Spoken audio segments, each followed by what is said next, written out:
वाला आलिका वअस्हाबिका या सय्यदी या हबीब अल्लाह। अस्सलातु वस्सलामु अलैका या सय्यदी या नबी अल्लाह वाला आलिका वअस्हाबिका या महबूब रब्बिल आलमीन। मेरे नहायत ही वाजिबुल एहतराम स्टेज की जीनत हज़रत अल्लामा मौलाना मोहम्मद ताहिर शहजाद साहब सियालवी, नाज़िम आला जामिया हनफिया गौसिया, और आपके करीब ये इदारा उन्होंने बनाया, इसके भी नाज़िम आला हैं आरफुल उलूम, और हमारे मुरब्बी हैं, मुशफ़िक़ हैं, मुहसिन हैं, और जहाँ जो उलमाए किराम तशरीफ़ फरमा हैं, हज़रत अल्लामा मौलाना मोहम्मद मुद्दस्सिर साहब, और आज के दूल्हा के वालिद हज़रत अल्लामा मौलाना मोहम्मद सुलेमान साहब, और उनके उस्ताद मोहतरम कारी मोहम्मद हमज़ा तारी साहिब। मेरी गुफ्तगू चूँकि टाइम बड़ा कम है और मुझे उनका सिर्फ़ हुक्म था, रास्ते में उन्होंने मुझे कहा कि तुमने कुछ कहना है, और अभी मैंने फिर गुजारिश की कि आप ही गुफ्तगू फरमाएं, लेकिन 2-4 मिनट के लिए सिर्फ़ हौसला अफजाई के लिए और एक पैगाम।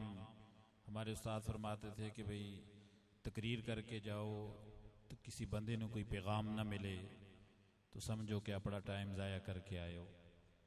तो कोई पैगाम बस 1-2 आपके सामने ये बच्चा मौजूद है। मैं रास्ते में जो मुझे उन्होंने कहा कि तैयारी करो तो सोच रहा था कि क्या, तो मुझे वो बगदाद का वो वाक़या जहन में था कि मैं बताऊंगा कि इसको अल्लाह रब्बुल आलमीन ने नाजिल किया है और इसने क़यामत तक ऐसे ही रहना है, इसी शान के साथ इसने रहना है। तो जब सारी लाइब्रेरियां बगदाद में जला दी गईं और कुरान जला दिए गए, तो शाम के वक्त उसने, उस जालिम ने खड़े होके मुसलमानों की लाशों के ऊपर उसने कदम रखा और उसने कहा, मैं देखता हूं कि अब कौन है जो कुरान पढ़ता है। तो लाशें हिली और उनमें से एक 7 साल का बच्चा उठ के खड़ा हुआ और उसने अलहम्द से शुरू किया, वन नास पे ख़त्म कर दिया। तो इस बच्चे को देख के आपको यकीन आ जाना चाहिए कि रब ने इसको नाजिल किया है और इसको क़यामत तक रखना है, इसमें किसी का कोई कमाल नहीं है। फ़ज़ाइल बेशुमार हैं, आप सुनते रहते हैं कि अभी हज़रत साहब फरमा रहे थे कि क़यामत के दिन एक ताज पहनाया जाएगा और वो इतना रोशन होगा कि अंबिया भी उस पर रश करेंगे और वो उसके वालिदैन का होगा। फ़ज़ाइल की तरफ जाएं तो आज भी इस गए गुजरे दौर में आप अपनी मजबूरी समझें या आप उसको एहतराम का नाम दे दें, आज भी आपको इनको हाफिज साहब कहना पड़ता है, आज भी कारी साहब कहना पड़ता है, आज भी आपको इनके कदमों में बैठना पड़ता है।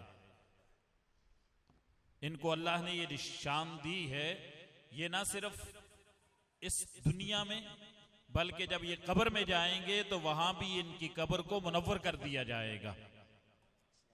और फिर कल क़यामत के दिन रवायात में आता है, क़यामत के दिन भी जहां लोगों को कोई नजर नहीं आएगा अपना नफ्स के अलावा, वहां भी इनको अल्लाह रब्बुल आलमीन वहां भी लिबास अता फरमाएगा, वहां इनको सवारियां अता फरमाई जाएंगी, जन्नत के लिए इनको चलाया जाएगा। और फिर ये कहा जाएगा कि तुमने अकेले नहीं जाना, जिस को चाहते हो अपने साथ पकड़ो और जन्नत में चले जाओ। फिर बात वहां खत्म नहीं कर दी जाएगी, बल्कि कहा जाएगा जितना कुरान तुम्हें आता है कुरान पढ़ते जाओ और जन्नत की मंजिलें तय करते जाओ। फिर ये किस मंजिल पर होंगे, वो मंजिल सिर्फ इतना जान ले, उलमा तशरीफ फरमा हैं कि जन्नत के अंदर मुख्तलिफ जो रुतबे हैं उसमें लिखा मुहद्दिसीन ने कि एक जन्नत के एक हिस्से से दूसरे में जाने के लिए 550 साल का अरसा लगता है। और ये एक मंजिल पे ये पढ़ते जाएंगे और कुरान की मंजिलें तय करते जाएंगे। ये इनकी फ़ज़ाइल हैं जिनको हम बयान करते रहते हैं।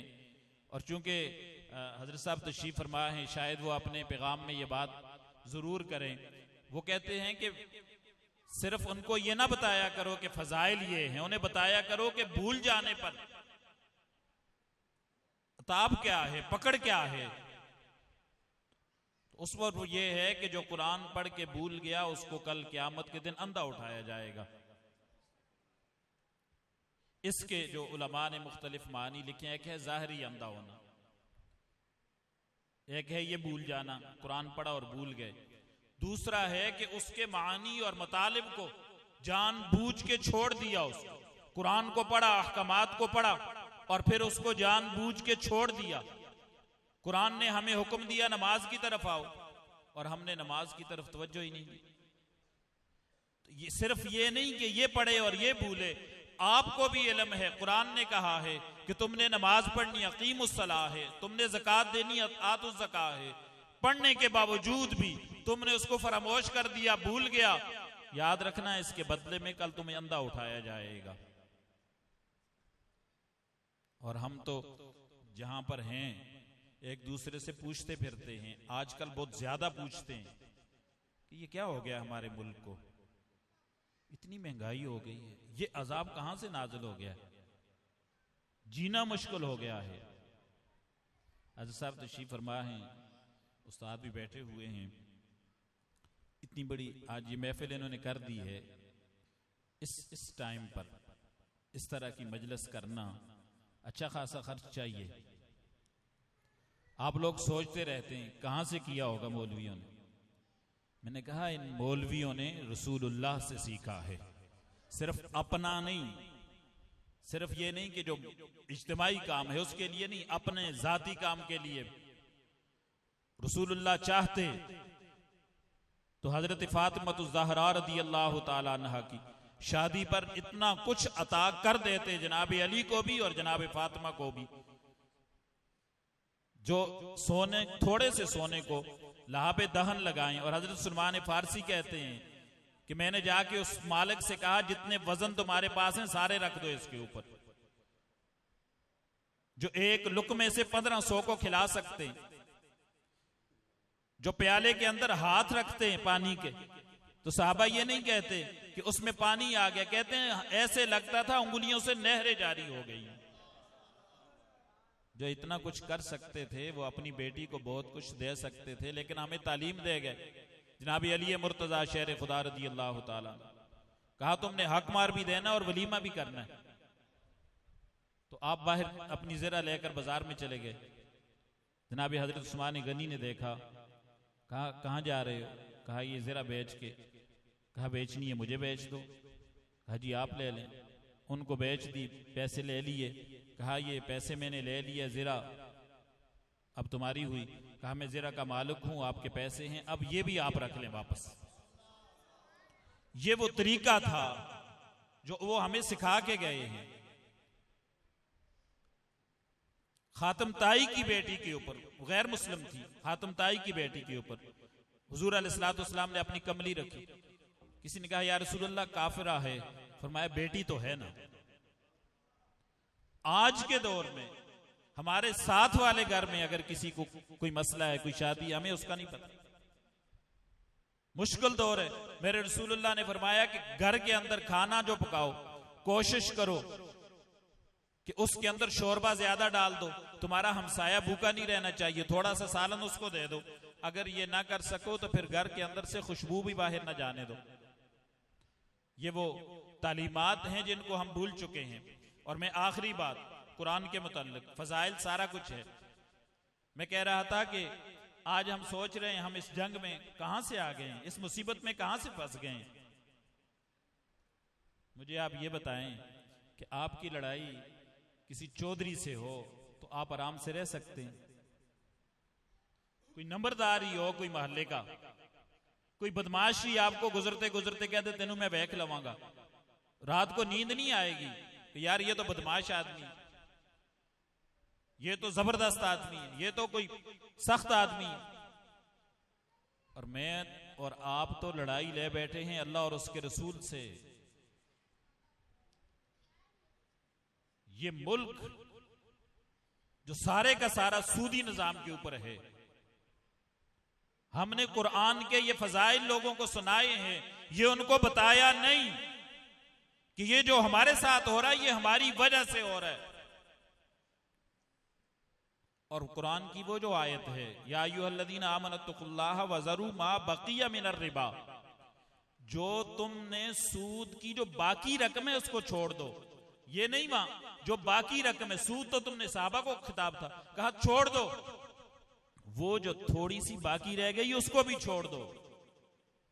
अगर नहीं छोड़ोगे तो फिर तैयार रहो, अल्लाह और उसके रसूल का तुम्हारे खिलाफ ऐलान जंग है।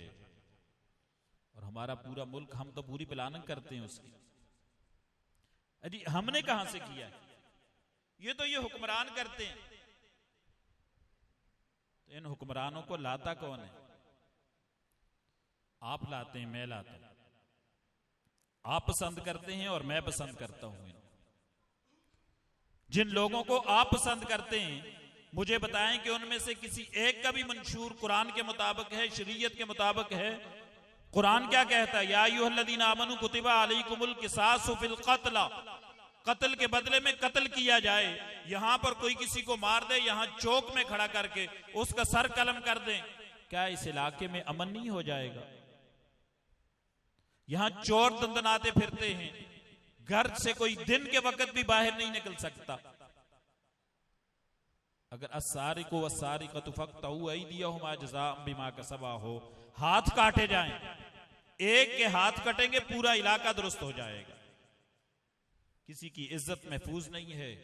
रोजाना अखबारात में पढ़ते हैं, अज़्ज़ानियतु वज़्ज़ानी फ़जलिदू कुल्ल वाहिदिन मिनहुमा मिअता जल्दा। अगर उसको 100 कोड़े ज़ना करने वाले को लगाए जाएं, तो मुझे बताएं कोई किसी के घर की तरफ आंख उठा के देखेगा? ये किसी के मंशूर में नहीं है, किसी उन जमातों के जिन्हों आपके जहनों में अब भी मौजूद हैं और यहां से उठने के बाद भी मौजूद रहेंगी, जिन्होंने सूद का खुद ऐलान करते हैं बड़ी खुशी से, हमने 24% कर दिया, 25% कर दिया है सूद। जिन्होंने बेहयाई को आम किया हुआ है। अब आपको मुबारक हो, आपके मुल्क में तो अब यहां वो औरतों का मुकाबला हुस्न भी होने लगा है, उसका भी बाकायदा से ऐलान हो चुका है। वो कहीं भी हो, लेकिन हमारी गवर्नमेंट ने उसको डिनाई नहीं किया कि ये हमारे लोग नहीं है, बल्कि उसको हमारा मीडिया दिखाना शुरू हो गया, उठाना शुरू हो गया। तो ये कुरान का इस पैगाम को भी सामने रखें कि यहाँ फजाइल हैं, वहाँ कुरान में लिखा क्या हुआ है, हमारे लिए अहकामात क्या हैं। मैं बारी दीगर हजरत अल्लामा मौलाना मोहम्मद सुलेमान साहब को मुबारकबाद पेश करता हूँ कि आपने अपना सामान कर लिया है। अल्लाह रब्बुल आलमीन हम सब को अमल की तौफीक अता फरमाए। व आखिर दावाना अनिल हम्दुलिल्लाहि रब्बिल आलमीन।